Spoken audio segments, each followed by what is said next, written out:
ಇಲ್ಲ ಇದೇ ಇದು ಏನು ಯಾವ ಫೋನ್ ಈಗ ನಾನು ಅಲ್ಲಿ ಒಂದು ಫೋನ್ ದೊಡ್ಡದು ಎಲ್ಲರಲ್ಲಿ ಫೋನ್ ಬೇಕಾ ತೋರಿಸಿ ಸಣ್ಣ ಸಣ್ಣ ಫೋನ್ ಎಷ್ಟು ಮಂದಿ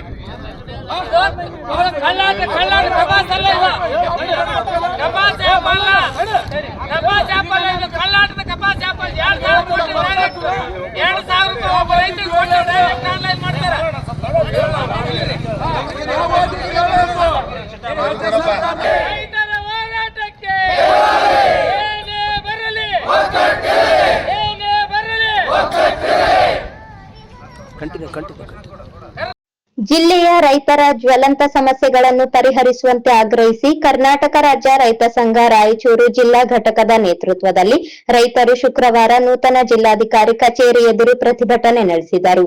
ಜಿಲ್ಲಾಧಿಕಾರಿಗಳಿಗೆ ಬರೆದ ಮನವಿ ಪತ್ರವನ್ನು ಅಪರ ಜಿಲ್ಲಾಧಿಕಾರಿಗಳಿಗೆ ಸಲ್ಲಿಸಿದರು. ಮುಂಗಾರು ಹಂಗಾಮಿನಲ್ಲಿ ರೈತರು ಹತ್ತಿ, ಭತ್ತ, ಮೆಣಸಿನಕಾಯಿ, ಜೋಳ, ತೊಗರಿ, ಈರುಳ್ಳಿ ಇನ್ನಿತರೆ ತರಕಾರಿ ಬೆಳೆಗಳನ್ನು ಬಿತ್ತಿದ್ದಾರೆ. ಆದರೆ ಅತಿಯಾದ ಮಳೆಯಿಂದ ಅತಿವೃಷ್ಟಿಯಾಗಿ ರೈತರ ಬೆಳೆಗಳು ನಷ್ಟಕ್ಕೆ ಒಳಗಾಗಿವೆ. ಈ ಬಗ್ಗೆ ರೈತ ಸಂಘ ಸರ್ಕಾರದ ಗಮನಕ್ಕೆ ತರಲಾಗಿ ಸ್ವತಃ ಮುಖ್ಯಮಂತ್ರಿಗಳ ವೈಮಾನಿಕ ಸಮೀಕ್ಷೆ ನಡೆಸಿ ಆಯಾ ಬೆಳೆಗಳಿಗೆ ಅನುಸಾರವಾಗಿ ಪರಿಹಾರದ ಮೊತ್ತವನ್ನು ಘೋಷಣೆ ಮಾಡಿರುತ್ತಾರೆ. ಆದರೆ ಜಿಲ್ಲೆಯ ಯಾವೊಬ್ಬ ರೈತನ ಖಾತೆಗೆ ಅತಿವೃಷ್ಟಿಯ ಪರಿಹಾರದ ಹಣ ಜಮಾ ಆಗಿರುವುದಿಲ್ಲ. ಜಿಲ್ಲೆಯಲ್ಲಿ ಹತ್ತಿ ಬೆಳೆಯುವ ಪ್ರದೇಶ ಗಣನೀಯವಾಗಿ ಹೆಚ್ಚಾಗಿದ್ದು ಹತ್ತಿ ಮಾರುಕಟ್ಟೆಗೆ ಹೆಚ್ಚಿನ ಪ್ರಮಾಣದಲ್ಲಿ ಹತ್ತಿ ಬರುತ್ತಿದೆ. ಪ್ರತಿ ಕ್ವಿಂಟಲ್ಗೆ 6,500 ರಿಂದ 7,000 ವರೆಗೆ ಮಾರಾಟವಾಗುತ್ತಿದೆ. ಕೇಂದ್ರ ಸರ್ಕಾರ ಘೋಷಣೆ ಮಾಡಿದ ಬೆಂಬಲ ಬೆಲೆ 8,100 ಇದ್ದು ಈ ಬೆಲೆ ರೈತರು ಪಡೆದುಕೊಳ್ಳಲು ಸಾಧ್ಯವಾಗುತ್ತಿಲ್ಲ. ಸಂಬಂಧಪಟ್ಟ ಅಧಿಕಾರಿಗಳ ಭಾರಿ ಭ್ರಷ್ಟಾಚಾರದಿಂದ ರೈತರಿಗೆ ಆ ಬೆಲೆ ದೊರಕದಂತಾಗಿದೆ. ಖರೀದಿ ಕೇಂದ್ರದಲ್ಲಿ ಹತ್ತಿ ಖರೀದಿಗೆ ನೋಂದಣಿ ಮಾಡಿಸಲು ರೈತರು ಪರದಾಡಬೇಕಾಗುತ್ತದೆ. ಸ್ಪಾಟ್ ಬುಕ್ ಆಗುತ್ತಿಲ್ಲ. ಕೇವಲ 30 ಸೆಕೆಂಡ್ ಅವಧಿಯಲ್ಲಿ ಸ್ಪಾಟ್ ಬುಕ್ ಮಾಡಲು ಎಲ್ಲಾ ರೈತರಿಗೆ ಆಗುತ್ತಿಲ್ಲ. ಕೂಡಲೇ ಇದನ್ನು ಸರಿಪಡಿಸಬೇಕು. ಹತ್ತಿ, ತೊಗರಿ, ಭತ್ತ, ಜೋಳ ಸಮಯಕ್ಕೆ ಸರಿಯಾಗಿ ಖರೀದಿ ಕೇಂದ್ರ ತೆಗೆದು ರೈತರಿಗೆ ಅನುಕೂಲ ಮಾಡಿಕೊಡಬೇಕು ಎಂದು ಮನವಿ ಪತ್ರದಲ್ಲಿ ಕೋರಲಾಗಿದೆ. ಅತಿವೃಷ್ಟಿ ಪರಿಹಾರದ ಹಣ ರೈತರ ಖಾತೆಗೆ ಕೂಡಲೇ ಜಮಾ ಮಾಡಬೇಕು. ಬೆಂಬಲ ಬೆಲೆಯಲ್ಲಿ ಹತ್ತಿ ಖರೀದಿಸಲು ನೋಂದಣಿ ಮತ್ತು ಸ್ಪಾಟ್ ಅನ್ನು ಕೂಡಲೇ ಸರಿಪಡಿಸಬೇಕು ಮತ್ತು ಕೃಷಿ ಉತ್ಪನ್ನ ಮಾರುಕಟ್ಟೆಯಲ್ಲಿ ಹತ್ತಿ ಖರೀದಿಯಲ್ಲಿ ತೂಕ ಮತ್ತು ದರ ನಿಗದಿಯಲ್ಲಿ ಮೋಸವಾಗುತ್ತಿದ್ದು ಕೂಡಲೇ ಕಟ್ಟುನಿಟ್ಟಿನ ಕ್ರಮ ಜರುಗಿಸಬೇಕು. ಹತ್ತಿ, ತೊಗರಿ, ಭತ್ತ ಮತ್ತು ಜೋಳ ಖರೀದಿಸಲು ಖರೀದಿ ಕೇಂದ್ರ ಕಾಲಮಿತಿಯೊಳಗೆ ಖರೀದಿಸಿ ರೈತರ ಖಾತೆಗೆ ಹಣ ಜಮಾ ಮಾಡಬೇಕು.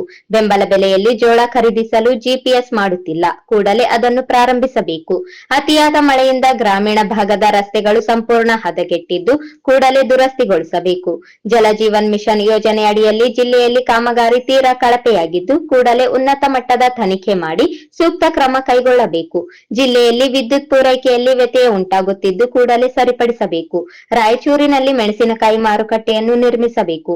ನಾರಾಯಣಪುರ ಬಲದಂಡೆ ನಾಲೆಯ ಉಪ ಕಾಲುವೆಗಳ ಎಡ ಬಲ ಭಾಗಗಳ ರಸ್ತೆಗಳಲ್ಲಿ ಜಂಗಲ್ ಬೆಳೆದು ರಸ್ತೆ ಹದಗೆಟ್ಟಿದ್ದು ಈ ರಸ್ತೆಗಳಲ್ಲಿನ ಜಂಗಲ್ ಕಟಿಂಗ್ ಮಾಡಿ ರಸ್ತೆಗೆ ಮೋರಂ ಹಾಕಿಸಿ ದುರಸ್ತಿ ಮಾಡಿಸಬೇಕು.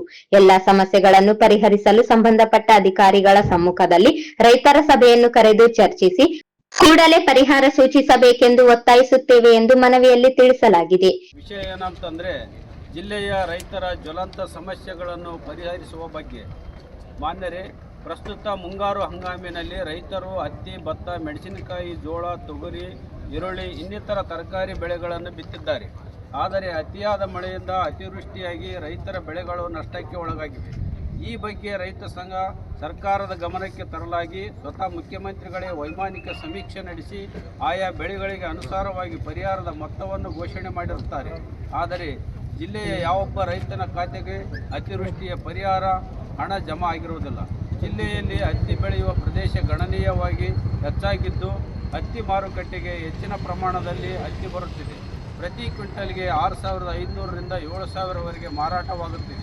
ಕೇಂದ್ರ ಸರ್ಕಾರ ಘೋಷಣೆ ಮಾಡಿದ ಬೆಂಬಲ ಬೆಲೆ 8,110 ರೂಪಾಯಿ ಇದ್ದು ಈ ಬೆಲೆ ರೈತರು ಪಡೆದುಕೊಳ್ಳಲು ಸಂಬಂಧಪಟ್ಟ ಅಧಿಕಾರಿಗಳ ಭಾರೀ ಭ್ರಷ್ಟಾಚಾರದಿಂದ ರೈತರಿಗೆ ಆ ಬೆಲೆ ದೊರಕದಂತಾಗಿದೆ. ಈ ಸಂದರ್ಭದಲ್ಲಿ ದೊಡ್ಡ ಬಸನಗೌಡ ಬಲ್ಲಟಗಿ, ಸುಗೂರಯ್ಯ ಆರ್ಎಸ್ ಮಠ, ಪ್ರಭಾಕರ್ ಪಾಟೀಲ್, ಬಸವರಾಜ್ ಮಾಲಿ ಪಾಟೀಲ್, ಹಾಜಿ ಮಸ್ತಾನ್, ಬೂದಯ್ಯ ಸ್ವಾಮಿ ಸೇರಿದಂತೆ ಅಪಾರ ಸಂಖ್ಯೆಯಲ್ಲಿ ರೈತರು ಪಾಲ್ಗೊಂಡಿದ್ದರು.